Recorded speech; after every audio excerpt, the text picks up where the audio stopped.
Pila ka mga amay ginaagwaan tang kakapoy kagabudlay sang pagpangabuhi para sa ilang pamilya. Istorya sang dedikasyon kag pagimaka sa mga super tatay pasiplatan. Ini ang gintutukan ni John Sala. Hindi na balik kuno nga magutuman, mabudlayan kag magmasakit si Tatay Salvador.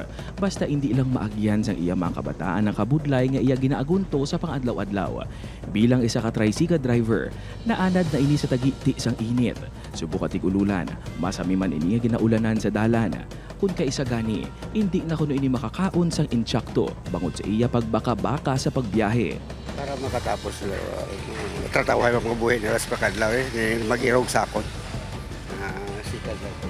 Apang tanan ini ang iya maisog nga ginaatubang para sa iya ginakabig kusog kag inspirasyon.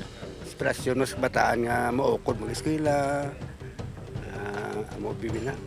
Ti daw gapag sikman lawas ng magbiyahe, ti ang pag-eskwela nila wala mas lagati nandong. Para naman kay Manong RC, wala sang distansya nga tuman kalayo, bangod iya initanan pagalakton.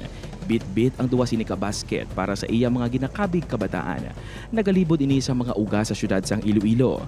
Ang kita sini ang para sa iya asawa kag sa mga hinablo sa diin, isa man ini sa mga nagatindog amay nila.